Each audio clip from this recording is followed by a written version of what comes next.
Okay, thanks for having me because I love this. I love you. I love this generation.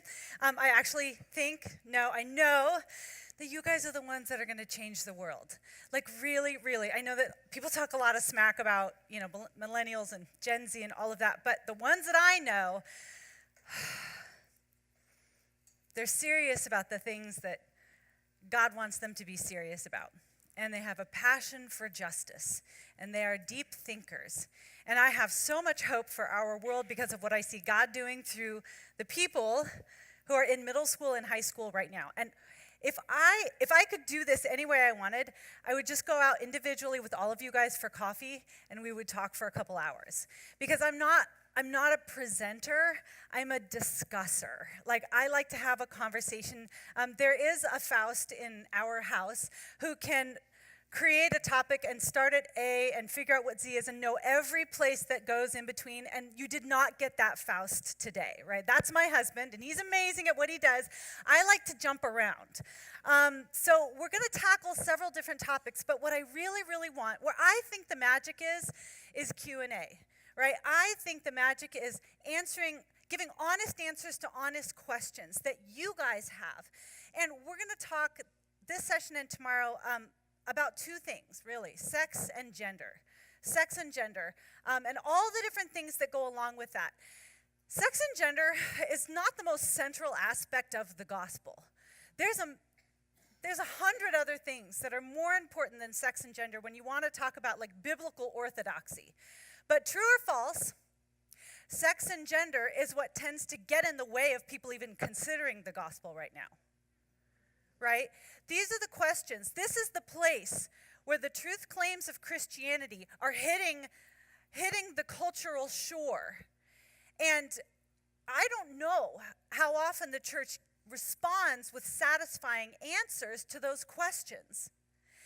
And so really what I want you guys to leave knowing more than anyone else about everything, knowing more than your parents do, knowing more than your classmates, knowing more than your gender studies professor, okay? I want you to know the most.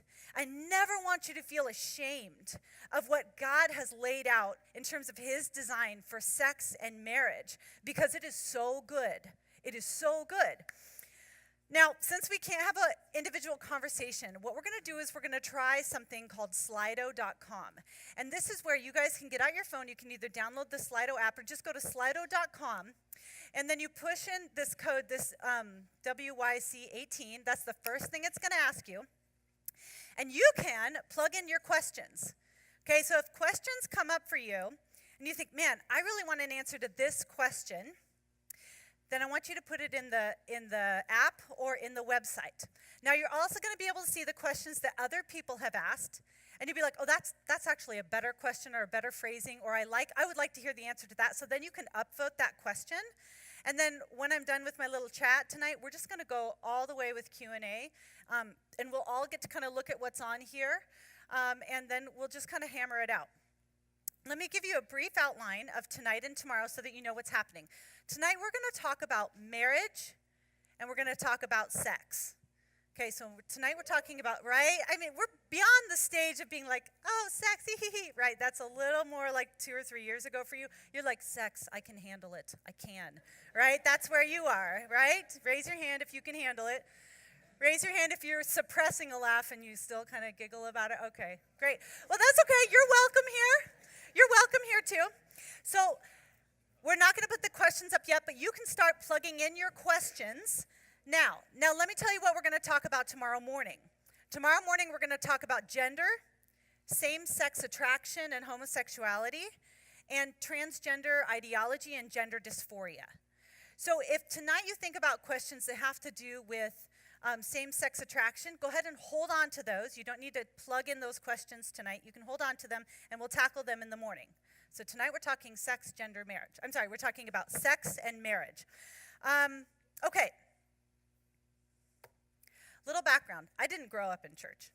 I grew up, my mom and dad were married until I was 10. I was really, really connected to both of them, and I was absolutely clueless that their marriage was struggling. And then when I was 10, all of a sudden they said, we're getting a divorce.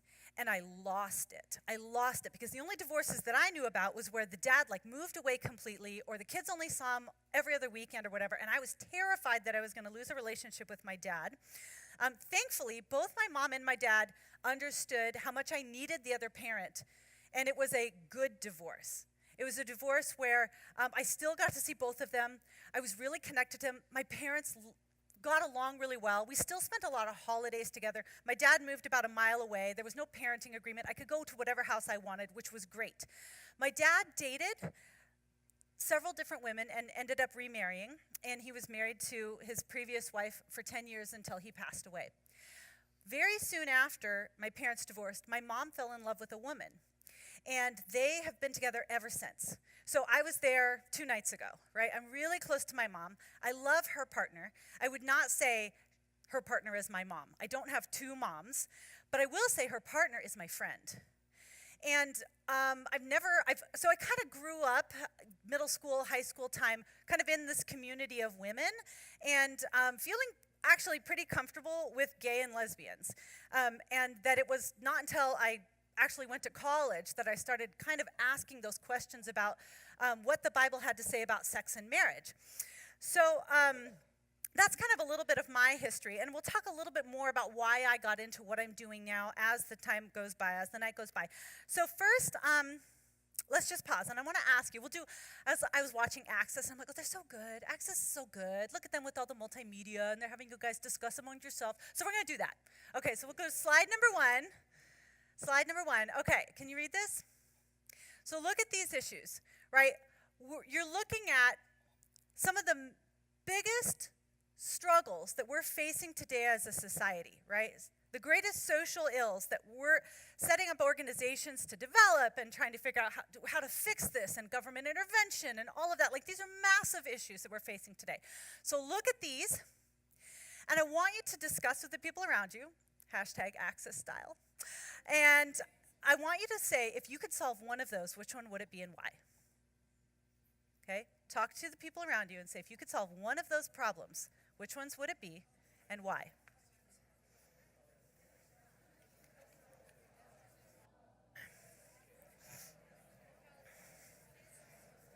So welcome.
Okay, so you had a chance to talk. It's hard. I think it's really hard to choose from this list. So next slide, please, please. Okay, what if there was an all of the above option? What if you could do one thing and decimate all of those other issues? Take them down to nearly nothing. Would you do it? Okay, yeah, I would too. Now, it would be hard to do it if it cost billions and billions of dollars. But what if I told you that the solution to all of these problems, the best solution that we have, is actually the cheapest solution that government has out there? It's the cheapest solution. Anybody want to guess what that solution is? Raise your, you. Oh, nope. Okay. obviously, Jesus is going to play into this. But so here's the other thing. There's two different Fausts in our house, right? One Faust is exegetical Faust, and one Faust is social science Faust. So you guys invited social science Faust to speak to you today. Exegetical Faust might be here next year, okay?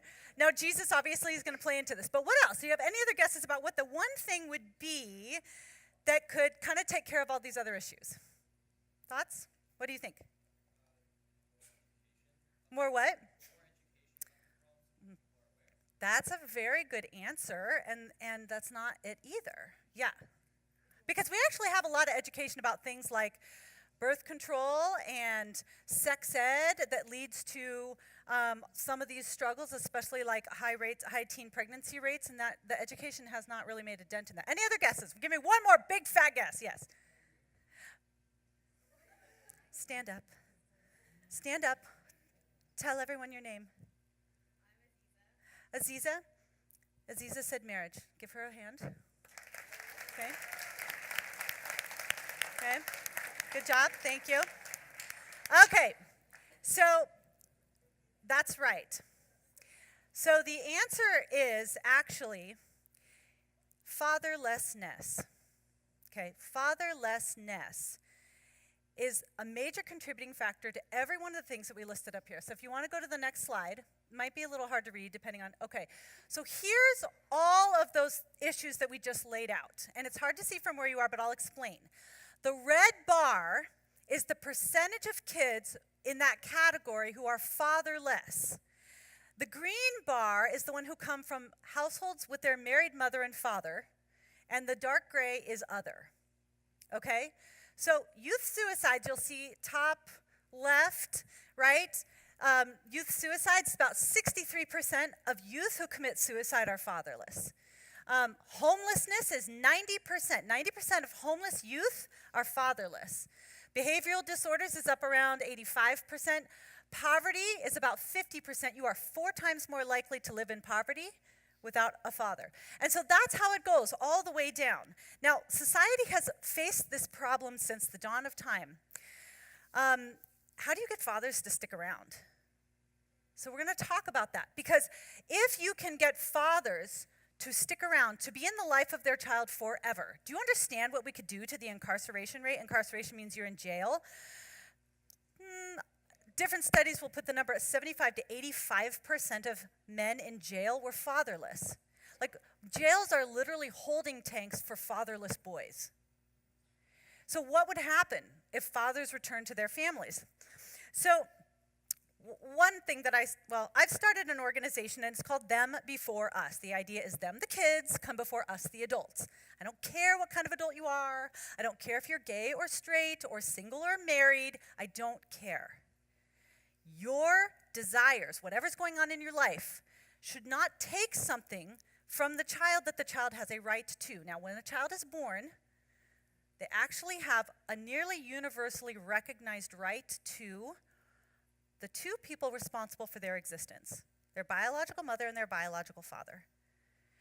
And if you are able to solve the problem of getting both of those people to raise the child together forever, you wipe out most of those issues that we're facing as a society. Okay, so why is that? Oh, here's the reason. Here's the thing. This is why I got into this debate. I actually like keeping my friends. I like to be liked. I don't like to be unliked. I'm much more like on the truth teller and grace giver scale. I'm on the grace giver side of things. I would rather not shake things up. I would rather not say the hard things so that I can keep people happy. But I don't know if you remember, how old were you guys in 2012? You're like babies, right? You're babies back then. So in 2012, we were having this big debate in Washington and all across the country about gay marriage and whether or not gay marriage should be legal. And my mom's in a gay relationship, and I'm really tight with her, and I love her, and I think that she's precious and wonderful, and I think her partner is precious and wonderful, and I hope that I'm in like the top 3 people that they think love them with all of their might, but I totally disagree with gay marriage. But I still wouldn't get into the debate because, I didn't want people not to like me. But then they started to say, but if you don't agree with gay marriage, you're a bigot. And I was like, well, that's fighting words right there. Because marriage, right? It's as if the only reason why you would oppose gay marriage is because of ignorance, hatred, phobia, or like you didn't know any gay people or you hated them. And I was like, that's such garbage, because marriage is the most child-friendly institution the world has ever known. And then I heard the gay lobby say things like, kids like it. Kids that are raised by two moms or two dads, they like it. They're great. They don't have any problems at all. Now, I've worked with enough kids because my husband and I did youth ministry for a long time. And when you get a kid alone, right, when you're having that quiet time after youth group and they stay after and they want to talk to you, or you're at a conference like this and some speaker gives an emotional something and then they come back to you and they want to tell you the thing that's breaking their heart, do you know what it's about? That they wish their dad would love them. Or they wish that their mom hadn't died.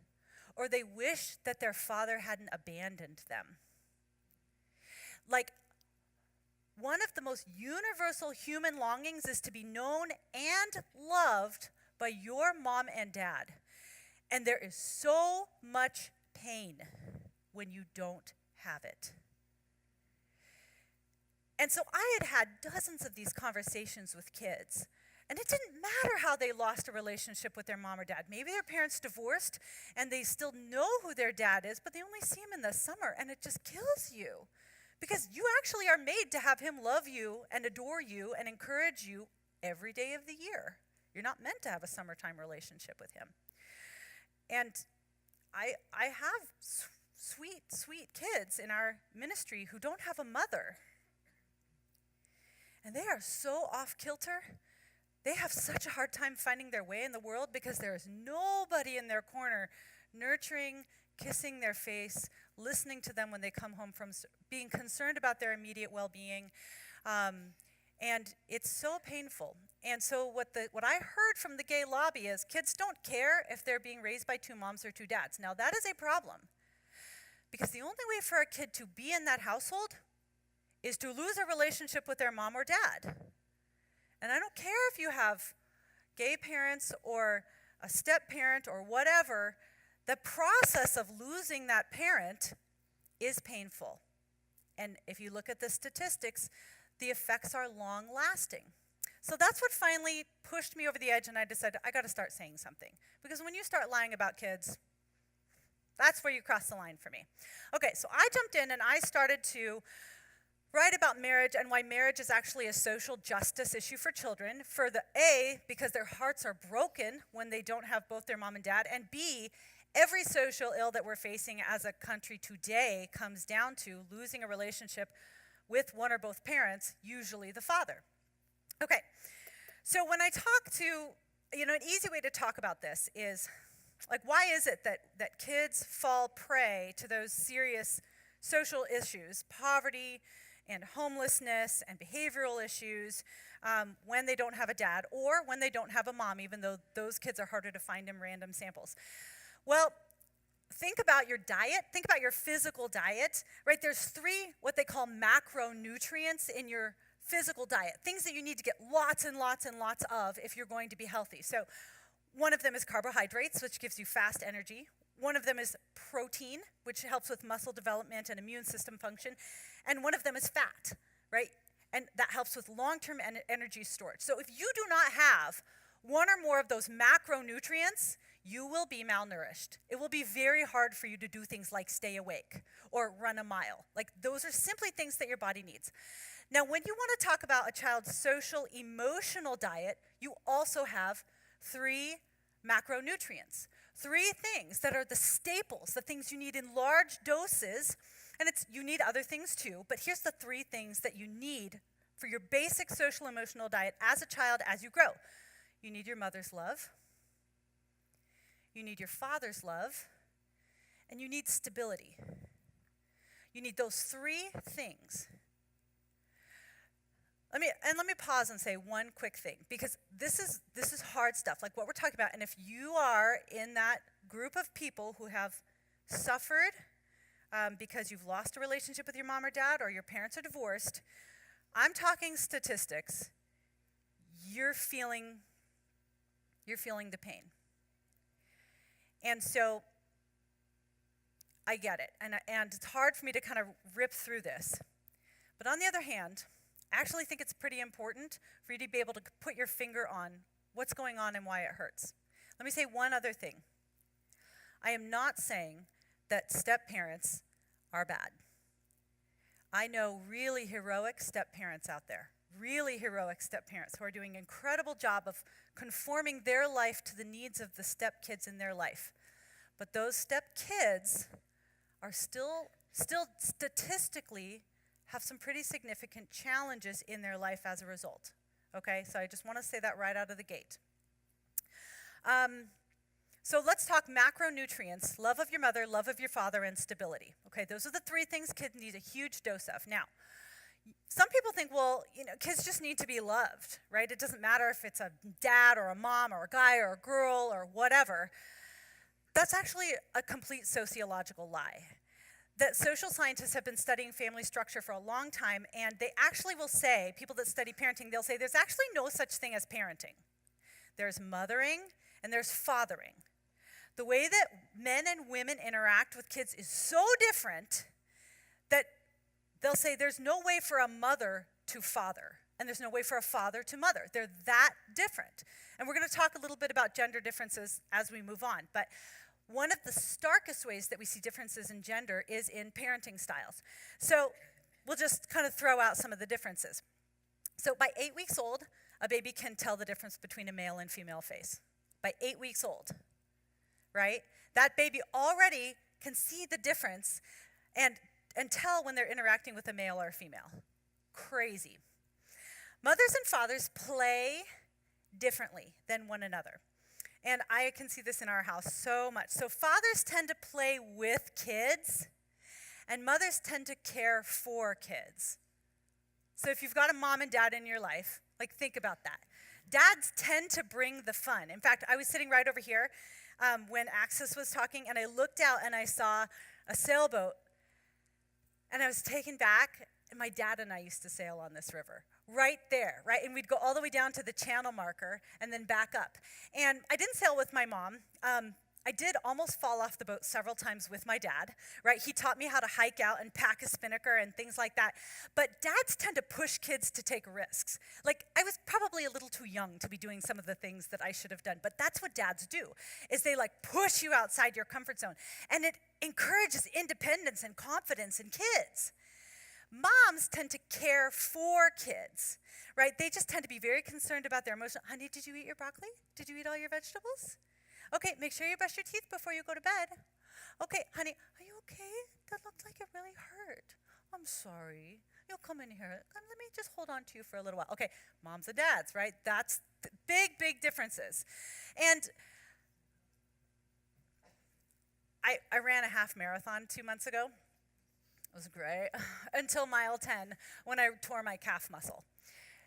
Such a bummer, and it really, really hurt. And I'm 42 years old, and I've got a great husband, and I've got great kids, and they were like, let me help you, let me cook for you, and I was fully on 2 crutches. I couldn't put any weight on my leg, and the doctor's like, you have to not walk, get off your leg, put it up at least a week, don't put any pressure on it. And so the morning after, I was hobbling around the kitchen, and I realized I can't even get the almond milk from the counter. And at probably 7:30 in the morning, I was like, Mom, can you come to Seattle and take care of me? I really wanted to, can you just help me? And she was there in 3 hours, right? I'm 42, and I still was man, I need my mom. Right? And my husband's great, and my kids are great, but I'm my mom is just wired for caregiving. And I needed her, so she came, and it was great. And I got a lot better, I think, because she was there. So fathers encourage competition among kids. Moms encourage equity. So classic example. Can I just shout out to my youth group, because I practiced all this material on them. So they're hearing it all for this thing. So give them a hand. Good job, Grace Church. Good job, test group. Okay, so I just realized, I told this story at youth group too. I'm telling it again. So our family plays Monopoly, and they're very competitive. And Ryan, my husband, plays with the kids, and it is cutthroat, right? There is mercy at church, and there's no mercy in Monopoly at our house, right? And I'll like watch them play, and it's a little hard for me because they're kind of mean, and they're like buying up all the properties, and they're making bad trades with their younger brother who does not necessarily know the value of all the railroads being sold together. And so I just have to leave, and I'll come back in and I'll see that one of my kids is completely bankrupt. And they're still like milking they're not showing any mercy at all. And I'm like, honey, give the kid alone. Why can't you just come on, you don't have to, right? So I come in and I'm like, be nice. Why can't the game be more fair and equal? Why can't you guys just share more? And Ryan's like, I'm gonna wipe him off the map, right? And so, question for you. Which one does the kid need? Right? Which one do they need? Do they need the parent who, when the kid falls down as a 4-year-old at the play equipment and starts crying, do they need the mom who's like, oh, honey, are you okay? Oh, that must have hurt so bad. Come in here. Or do they need the parent that goes, oh, man, you almost made it. Dude, get back up. I bet you can do it this time. Okay, so which parent do they need? Right. They need both. They need both every day. They need both in all different ages, right? Moms and dads, they talk different to kids. Dad's talk is short and directive. Told you to take out the garbage. Go. Okay, mom's talk is a little more emotionally centric. Honey, I see that you're doing your homework, and I'm really glad, you're making great progress, but when you have a chance, if you could take the garbage out, that would be really great, okay? Thanks. Okay, so moms and dads literally talk differently to one another. Dads, when kids are babies, right, moms will say, did you like it? Was that good? Was that a little too hard? Oh, are you okay? And dads will be like, I see you're eating a Cheeto. Well, that's great. Make sure that your digestion's happening properly, right? Moms tend to make their words a little more accessible to kids, and dads tend to talk just a little bit above what they can understand, right? So if you only had the parent that was, talking about systematic theology to the 5-year-old, that would be hard. But if you only have the parent that was like, God is like an egg, right? There's 3 different parts, but it's all the same egg, right? You'd be missing out on something. Okay, so 3 staples of the child's social emotional diet is mother's love, father's love, and the 3rd staple is stability. Okay, stability is critical, especially for healthy brain function. Lots of different transitions, lots of unknown, lots of instability actually alters the architecture of your brain, especially when a child is young. If things are unpredictable or if things are sort of out of whack, out of kilter, it actually will change the cortisol levels in your brain, and it can affect you for the rest of your life. Right? Kids that suffer incredible trauma or instability at a young age or anytime through their adolescence, it actually affects you in a physical way, and we know that those kids tend to actually have more health problems, physical health problems, autoimmune disorders and heart disease later on in life because it changes your kind of flight or fight mechanism. So now that we know that there's 3 staples of a child's social emotional diet, mother's love, father's love, stability. Here's the question. If you could design a system to ensure that every kid had all 3 of those, all of their childhood, what would you do? How could you set up a system so that every kid had all 3 all their life? And it's not a cultural thing, right? It's not just American kids that need this. Chinese kids need it, South African kids need it, kids from Iceland need it. Every kid needs it because it's a human thing. It's not a cultural thing, it's a human thing. This is what humans need. Well, I think that one of the things you could do is require that no baby is even able to come into existence without the mom and dad's help. Right? Let's say that for sure, no baby can exist without mom and dad being there at the time the baby's created. That's called sex. If you haven't had that chat yet, might be something to talk to your youth pastor about later. Okay? So both man and woman are required for the baby making activity. And those are the two adults who just happen to be the most qualified to be in the child's life and raise them forever. Funny little design there. Next, you could do some really fantastic, like biological, chemical process that could connect the baby at least to one parent. So like, let's just say that the baby has to grow inside one of the parents, right? That there's a guaranteed attachment with one of the parents for the first 9.5 months of its existence, okay?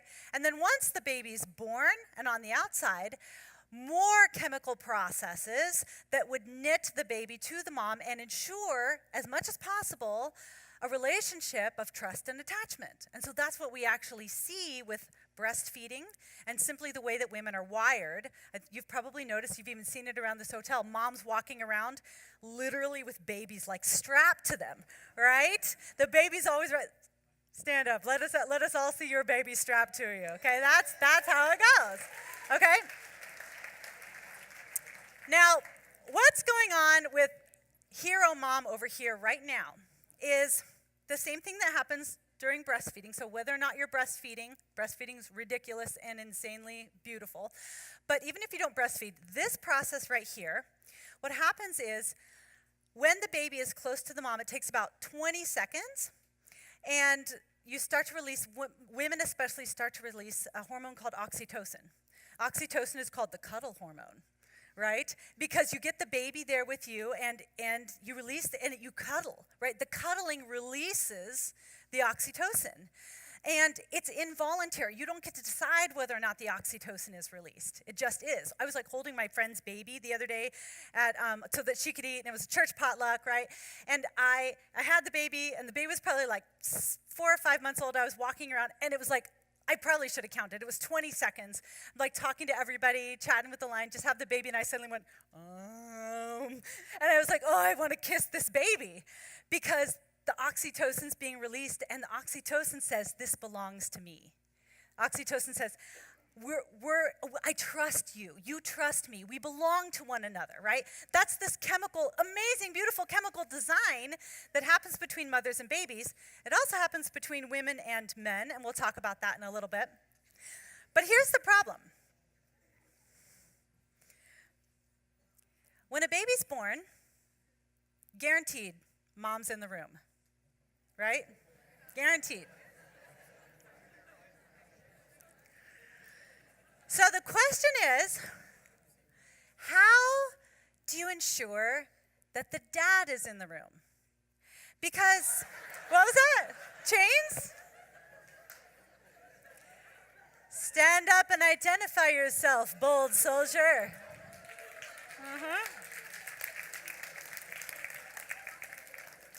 Yes or no, you said chains? Okay, very good. Very interestingly, you probably know this, that they used to refer to the wife as the old ball and chain, right? Because marriage chains you to someone else, right? And so every culture has recognized, all right, we've got a problem here. Because it takes a man and a woman to make a baby. The mom's pretty attached. She doesn't have an option about whether or not to be attached to the baby. And then even after the baby's born, she's got all these biological systems going on to reinforce that attachment. The problem is that if dad isn't there, it does not go well for anyone. And so every culture in society, every religion, every time in history has had the same problem. How do you make sure that the dad is there when the baby is born? And how do you make sure that the dad stays? So the way that every religion has solved this problem, because this is actually not a religious problem, and it's not an American problem, even though we're having problems with it. It's not a Korean problem. It's a human problem. That when dad isn't there, it goes very badly for the woman and the child, and it goes very badly for the rest of society. And so interestingly, they all decided on the same thing. that the dad would need to commit to the mom for life before they participate in the baby-making activity, right? And until about historically 5 minutes ago, we all called that marriage, right? That marriage, even though it's a private relationship, it serves this critical public purpose. And there's nothing that can replace it. No amount of government programs, no Head Start programs, no welfare or food stamps or poverty intervention, Big Brother, Big Sisters, high school counselors, nothing can solve the problem like man committing to woman before the baby-making activity and the commitment being a lifelong commitment. And we know that when that happens, that dad and mom commit to each other before sex and for life, that kids tend to avoid the biggest problems and society tends to be the most healthy. Now, that's actually exactly God's description and prescription for sex and marriage. That if you are following God's prescription for marriage, you will add to social flourishing in a way that nothing else will. And if you choose not to follow God's prescription for sex and marriage, you will stack the deck against your child, and you will contribute to some of the biggest social ills that we are seeing in society today. So, this is the deal. These days, I know that what you're hearing, and maybe what you're thinking about God's design for sex and marriage, is that it's outdated, God's out of touch, it needs to progress, and maybe God is a homophobe, right? Probably things that you've heard, maybe things you've wondered yourself. That God's design for sex and marriage, well, it excludes a lot of people. And God, he's kind of mean. It sounds like he's kind of mean to have this design. I love God's design for sex and marriage because it is the only solution to every major social problem that we are facing today. There's never anything to be ashamed of. In fact, you should boast in God's design for sex and marriage. You should follow God's design for sex and marriage. Do you know why? Because he designed it for you. Maybe not you as the adult.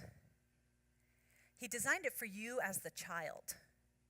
Do you understand how good God is to you, the child?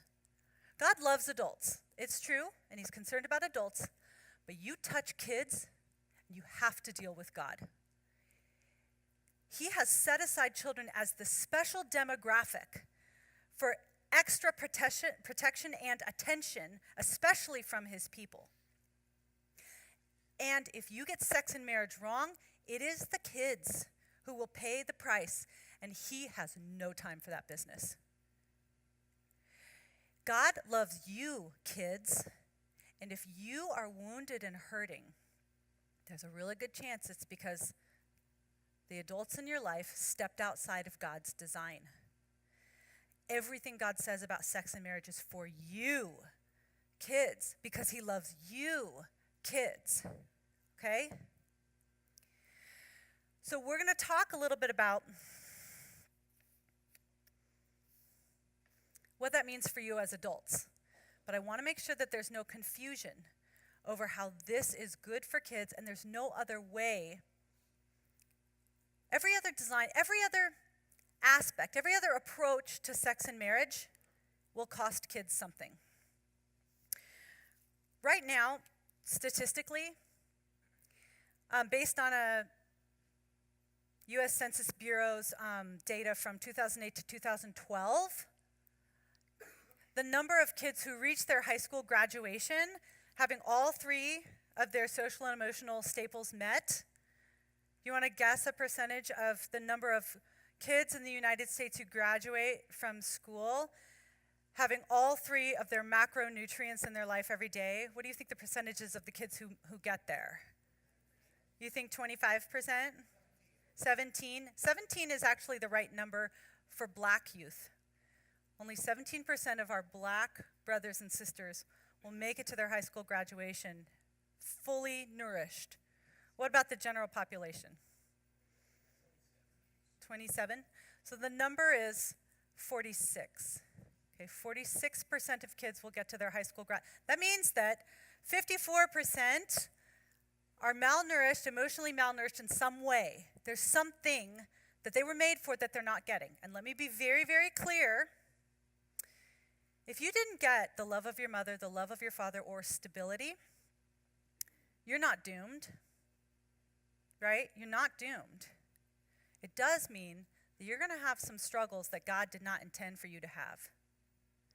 And if you grew up with all three of your macronutrients, it doesn't mean it's going to be a scot-free life.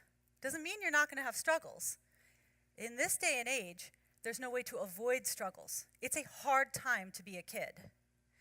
But you're not going to have the same struggles that your friends do who are missing out on these macronutrients. So I want to look quickly at God's prohibitions on sex. Because every single one of them, every single thing that God says, don't do that, is directly related to a kid's needs. So tell me one thing. Like, what's one thing that God says, don't do that when it comes to sex or marriage? What? What's one thing? Good. Don't have sex before marriage. Now, again, we're going to talk a little bit about why sex is beautiful and incredible and all of that, but biologically speaking, what is sex? What is sex for on a biological level? It's a baby-making thing. It is the activity to make babies. So God says, don't participate in a baby-making activity until you are fully committed to the person you're making babies with. The people who do have sex before marriage, even if they're living together, those kids, by the time they're 5 years old, are 119 times more likely to see their parents' relationship break up. Okay? It's an incredibly unstable situation. And if they're not cohabiting, there's a really good chance dad's not going to be there at all when the baby's born. Okay? Premarital sex is baby making without the lifetime commitment and is massively risky for babies. What else? What are some of the other things God says no when it comes to sex and marriage? So yes, so adultery, okay? God says don't do that. I have a friend who volunteers at her child's elementary school, and she was working with a group of kids. There were 4 little girls at a table doing some homework together, and they were half-sisters in the same class, different moms, okay? So what that means is dad was stepping out in his marriage, and he made a daughter with each woman in the same 2 or 3 month period. Those 2 girls grew up a couple blocks away from each other and went to the same school, and this year were in the same class. But one girl had dad in her home every single day. The other one would see him maybe for a dinner every other Saturday. Which little girl was in the counselor's office and the principal's office and on food stamps? Right, the one with no dad. You commit adultery, you're participating in a baby-making activity, and you could create a baby that will never have access to you unless another baby loses access to their parent. It's a massive injustice. It makes me really angry. Okay, what else? What else does God say no to when it comes to sex? Incest. No incest, okay? Because the kid pays the price. You create a baby through incest, and we know that there's serious physical issues that could go along with that. What else? What else does God say no to? What's that? Don't you lust, right? Yeah, then he goes beyond the physical baby making and says, I don't want you to take from that woman in any way. Good, what else? No bestiality, okay? So this is a big one. God says, I don't want you to, I made man and woman very good. You guys complement each other. Look at your bodies. I don't know if you've noticed, but your circulatory system can run efficiently without anything else, and your neurological system can too. But what about your reproductive system?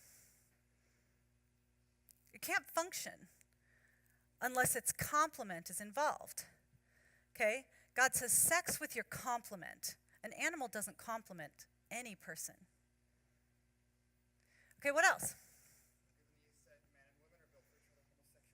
Okay, so God has major prohibitions against homosexuality. And we see this clearly in Malachi. It says, Malachi chapter 2, it says, I want you to be, this is the passage where God says, I hate divorce. I hate divorce.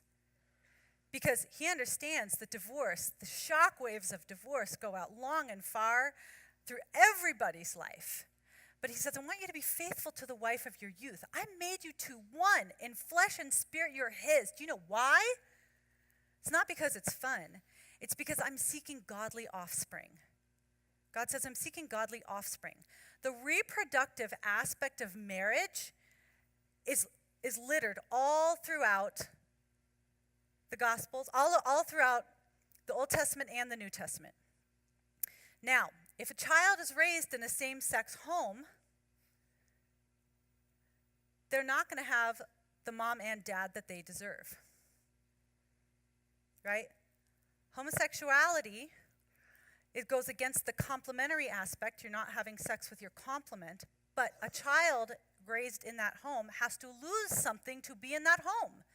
And no adult should make a kid lose anything. Every adult should conform so kids have all the needs, all the social, emotional needs that they're made for. And then divorce. Divorce is the other one. Major prohibitions against divorce. It's acceptable only in certain situations based on adultery. And I would say issues of abuse, serious physical abuse, there needs to be separation for the protection of the wife and the child, or the spouse and the child, right? But generally, divorce is devastating, not just for the heart of the kids, but also for their long-term health, right? Divorce is an ACE, an adverse childhood experience, and it wreaks long-term trauma on a child. So those are the major prohibitions, and I had this nice long thing about what sex is, and way too much material here. But let's do Q&A. Is that okay? Let's do Q&A. Okay, good. So do you want to put that up on the screen? And we'll see what you guys got.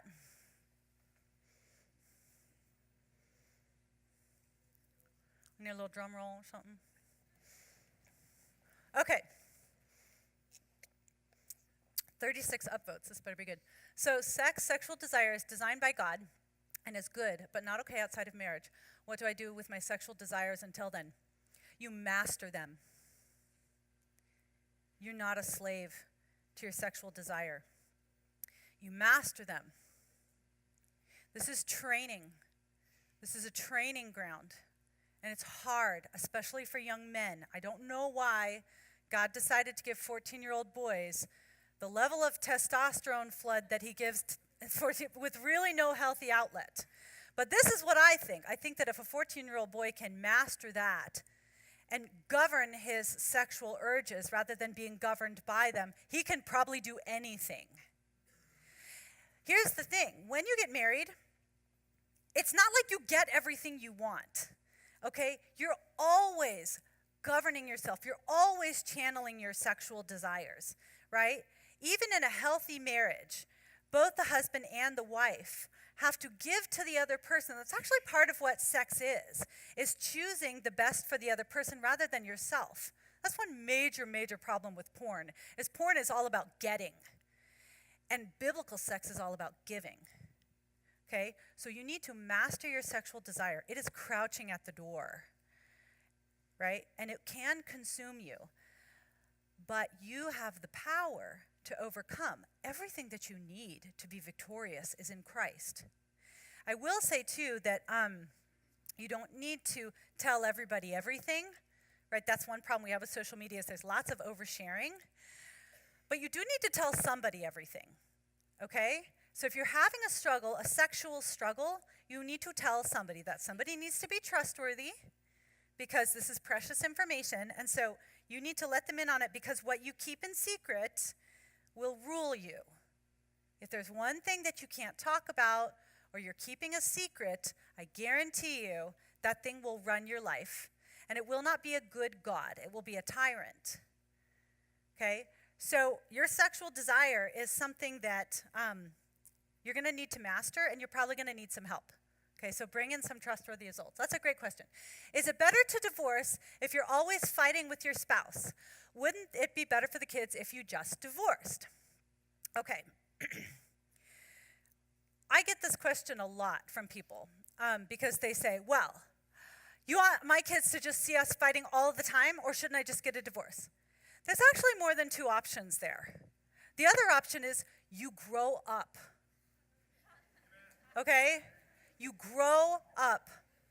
So it's hard to get actual numbers on divorce and how many people divorce for what reasons, but people will be like, well, we need divorce because of the abuse. So from a civil perspective, there's something called no-fault divorce. There's at-fault divorce and there's no-fault divorce. So you're found to be at fault if you're abusive, if you're addicted, if you abandon the relationship, right? Those are the reasons that it used to be that you could get out of a marriage. Somebody had to be at fault. And then we changed that and said we're going to have no fault. You can just get out of it if you want. And now it's easier to get out of a marriage than to get out of a contract with your plumber. Really. Okay? So we think about 80% of marriages end not because somebody's at fault, not because abuse, abandonment, or addiction. 80% of marriages end because parents can't get along. Now let me tell you what that really means. That means that the mom and dad are fighting, or they have issues, or one parent's got some baggage, or the other one's kind of controlling, or this one's really critical, or whatever. And the parents say, you know what? This is just too hard. It's just too hard. This is too hard for me to work it out. Boy, this cross is so heavy. I just can't carry it. Here, kids, you take it. Okay, that's what divorce is. Divorce is the parents saying, if it's not abuse or abandonment or addiction, divorce is the adult saying, this is too hard for me to deal with. I'm going to have the kids deal with it instead. So the other option is stop fighting or learn to fight better. Find a mentor, read some books, go to counseling. In essence, you need to grow up and change so that your kids don't have to deal with the lifelong fallout of divorce. And that's simple and difficult, but so is everything else in the Christian life. Okay, and God has the ability to transform your marriage. Okay, that was a great question. Are there only two genders? Let's talk about tomorrow. Okay, is a woman's purpose limited to being a mother? No. I am the founder of a nonprofit organization. I have spoken at the United Nations. I have lobbied members of parliament in Australia and spoken before the Taiwanese legislature. No, absolutely not. But nobody else can be a mother to your child except you, ladies. So don't ever outsource it, right? You are irreplaceable in the life of your kids. And most women realize, you know what, I really can't do it all. I can't have a full-time job and be the full-time mom that I want to be. And so you know what? There's some trade-offs. I say to my girls, like, you can have it all, but you probably can't have it all at once, right? So there's times in a woman's life and in a man's life, honestly, too, where you have to prioritize so that you can have the family that you want to have. And it's give and take, right? We could talk. No, we won't. I won't go there unless you want to. Okay, what's next? I love your shirt, Katy. Where'd you get it? At my favorite thrift store. Thanks for asking. Right? How much was it? $2.50. Okay, thanks. Can Christians support their LGBT community friends without going against God's wishes? Okay, let me say this. You must support your LGBT friends. It's a biblical requirement. You must be the most loving and sacrificial person in the life of your gay and transgender friends. When they think about the people who love them the most, you need to be the top of their list. Okay, you need to not just accept their invitations to go out, you need to initiate the time to go out. And one of the reasons I started blogging and writing about all of this is because I saw Christians kind of limiting things to two options. Either stand on the side of truth and defend traditional marriage, or don't say anything about that so that you can love your gay family and friends. And here's the reality. If you are biblical, if you love the Bible, and if you're going to follow the Bible, You hold on to the truth about marriage and sex in this hand, and you don't let go. And you hold on to the worth and the value of your gay and lesbian friends in this hand, and you don't let go. And you have to do both with all of your might. And most people can only do one or the other, right? Most of us are either really good at this or really good at this. But if you want to honor Christ, you're going to do both. Now, the problem is that's very messy. And so sometimes I tell people, they'll say, I don't know, if I should go to my friend's wedding, she's getting married to her partner, and I love her so much, and she knows that I love her so much, but I, can't do that. I just totally disagree, and I just feel like I'd be going against God. And, I'm wrestling through it, and I'm like, because you're being biblical. That's why, right? The two extremes are really neat and easy, right? This one over here, you just talk about the truth all the time, and you never have to deal with opening your heart and working things through with your gay and lesbian friends. And this one over here says, well, I'm just going to love you and support you no matter what, and I'm never going to say anything that would ever challenge you in any way. And I'm never going to go, say anything about my principles. I'm just going to sacrifice everything for the sake of the relationship. You've got to do both. So these are both neat and easy and clean and sinful. If you only do one or the other, you have to do both with all your might. And the good news is we have a Savior who showed us how to do that, right? He was full of grace and he was full of truth. And he knew exactly how to love people and abide by what? What is it? Can you be a Christian and buy? Great. Oh, Minecraft. What happened to Minecraft? Okay. Okay, good. I'm going to go with can you be a Christian and bi? All right. What do you mean by bi? What do you mean by bisexual? Do you mean that you're having sex with men and women? Of course not. Of course not. You get to have sex with the counterpart that you commit your life to because your babies deserve to have their mother and father. Now, can you feel attracted to men and women and still be a Christian? Yes. Because the goal of Christianity is not heterosexuality. The goal of Christianity is holiness. And I've got friends who are same-sex attracted who are out-holying me and out-sacrificing me and out-justicing me. And their same-sex attraction hasn't gone away, but they govern it. And they put it at the foot of the cross, and they say, this belongs to you, God. My identity is not going to be shaped based on my sexual feelings. My identity is going to be based on who you say that I am. And I'm a saint, I'm a child of God, and I'm actually here to be your agent of reconciliation for the world. So none of you guys should be basing your identity on anything other than what God says about you. Certainly not about your feelings about anything. If my identity was based on my feelings, it would be stingy because I don't like to share my money, right? I actually have a really hard time sharing any of my stuff. There'll be like little kids running through the house. They'll be like, Miss Katy, can we have an apple? And I'm like, oh, kid, you're not going to eat that whole apple, and I don't want you to waste it. I'm like, can I slice it up for you and give you a little slice instead? They're like, I'll just take the whole thing. And I'm like, right? It's hard for me to share my stuff. It's hard for me to, I'm just not very generous. That's a part of me. I want God to change it. There's times where I do a better job at it, but it's just something that's kind of endemic to me. But my identity is not based on whether or not I'm generous. My identity is based on who Christ says that I am.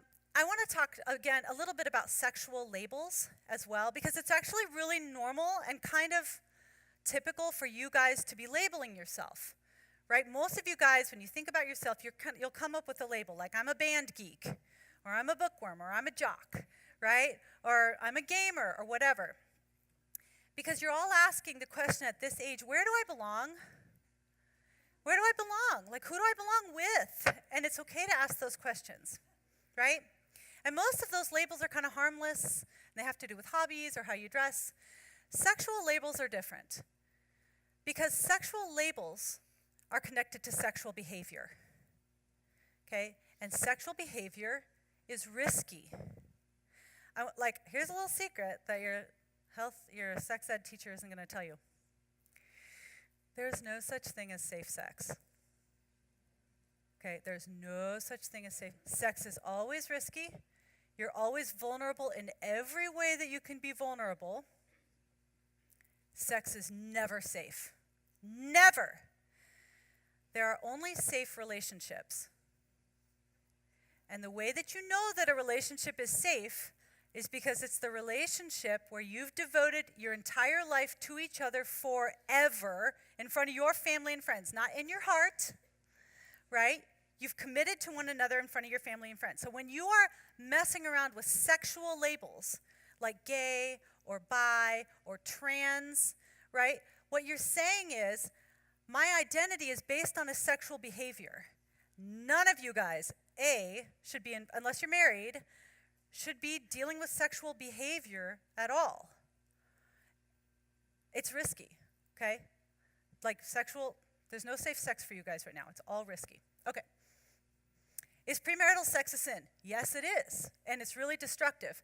Not even just premarital sex, like hookups, right? Right now, there's like a hookup epidemic.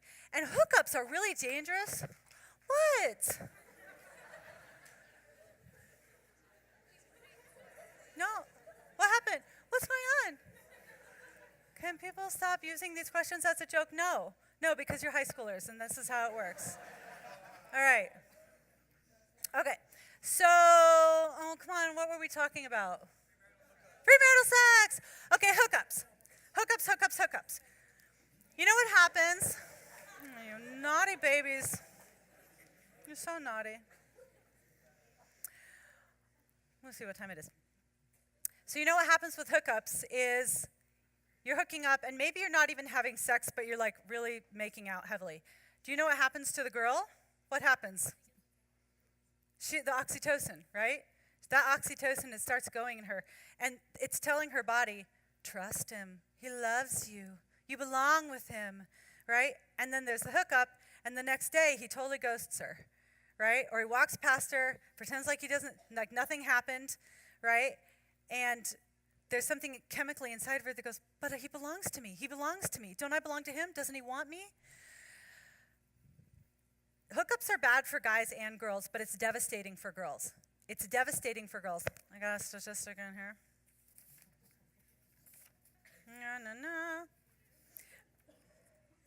No, maybe I don't. Hookups are connected with an increased risk of depression and suicidal thoughts for both guys and girls. But girls who are sexually active are more than 3 times as likely to be depressed. Triple your chances of depression if you're having sex before marriage. Okay, the reason why I don't know if you've caught on to this, but God doesn't call things a sin for no reason. God calls things a sin because they damage you. Everything that God says is good is because it's for your flourishing. Everything that God says is a sin is because it damages you and other innocent people. Okay, how does pornography affect marriage and relationships? So hookups...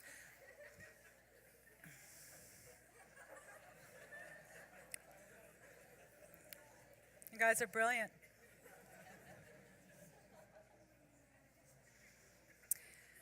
So hookups exploit this the way that girls are wired. Oh, I love you. Well, let's do some more of this. This is really nice. Okay. So the way that it works is that girls bond through close contact because that oxytocin is released. And that's why hookups tend to exploit how girls are wired. Pornography exploits the way guys are wired. So guys are visual in a way that girls are not. And girls, this is why your dads make such a big deal about what you wear, is because he was a guy and he knows what guys are thinking and he knows how they see your body and he knows that they're very, very visual. So what porn does, this is actually a really beautiful design, is whatever a guy is looking at the time of climax, he bonds to it, okay? So whatever a guy is looking at the moment when he, finishes, that is the thing that is seared in his brain, and then he wants it again and again and again. So if you're looking at lots of porn, that's not what real women look like, right? You're conditioning your body to want that and that alone. And it's like a drug. And it actually will rewire the neural pathways in your brain so that that's all that you want. And it actually makes sex and intimacy within marriage really, really hard for a guy. We're actually seeing the first wave ever of mass impotence in men in their 20s, okay? Because it has so damaged men's brains when it comes to real sex. So the good news is that wiring is really amazing in marriage. Because think, if the only time a guy ever climaxes is when he's looking at the face of his wife, that means that becomes the most beautiful face he sees anywhere. Anywhere. And it does not matter if the wife is 9 months pregnant, or has 100-degree fever, or if she has massive bedhead. That is the face that his body associates with the best time of his life, right? And so marriage is this amazing design where you're having the physical closeness and the woman's body is saying, this is the guy that deserves my trust, I belong to him because of the oxytocin. And the way that his visual wiring works is he looks at his wife and she's like literally the most beautiful person in the world because the visual wiring has conditioned him to think there's nobody more beautiful than she is. And I call it holy beer goggles, right? So you have a little bit of beer. I mean, you guys don't. You don't know what I'm talking about. But like you have something to drink and suddenly everybody's good looking, right? Because it changes the way. So that's what happens with sex in marriage, is it doesn't matter what the wife looks like or if she has a bad haircut. She is the most beautiful person in the world to him. It is a ridiculous design. And it's for our flourishing. Okay. And I don't know how much time we've got. So last question. Skirt, yeet. Okay. How do we talk about Jesus? Boop. And this topic to people who are transgender, for transgender laws, same-sex marriage, ideas like gender fluidity and things like that. Let's talk about that tomorrow. How should Christians respond when the LGBT community asks what they think about gender? Okay, I love this question. I love it when my friends who are gay and lesbian ask me this question. So I've had a couple gay friends ask me, what do you think about that? And I'll say, Google my name and you'll see that I'm one of the biggest supporters of traditional marriage on the internet right now. And they're like, what? Are you kidding me? Well, I thought that I thought you loved me. I mean, like, you listen like nobody's ever listened before. And I'm like, yeah, you're right. Because there's absolutely no conflict between me advocating for marriage because it's a social justice issue for kids and me loving you. And both of them are things that are required of me from God. But I like it. I like initiating relationship with my gay and lesbian friends. And then they find out later that we disagree on policy.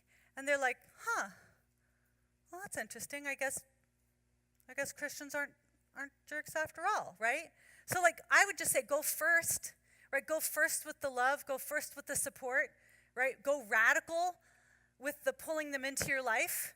And when that question comes, like I sweat, I still get really nervous, but I'm like, Jesus, fill my mouth and say what you need to say, you know?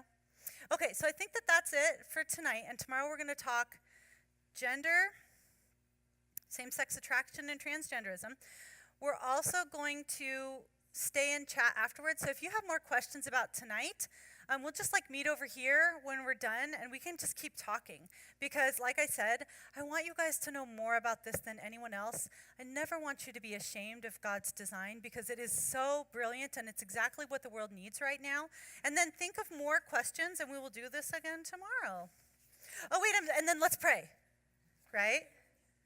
Yeah? He's like, that's God's code for like, we're wrapping it up. So let's pray. Okay, Lord, you are so good. And even the things that the world says are the worst about Christianity are actually one of the best things for the world. And I pray that you would make these kids and teens warriors who show the best love to their friends who disagree with them and who can stand firm in any conversation about these cultural issues that are so divisive. Make them ambassadors of your truth, God. And more importantly, give them the power to live it out in their own life to a world that needs to know what right living when it comes to sex and marriage really looks like. And thank you that you give us your Spirit that makes it all possible. In Jesus' name, amen.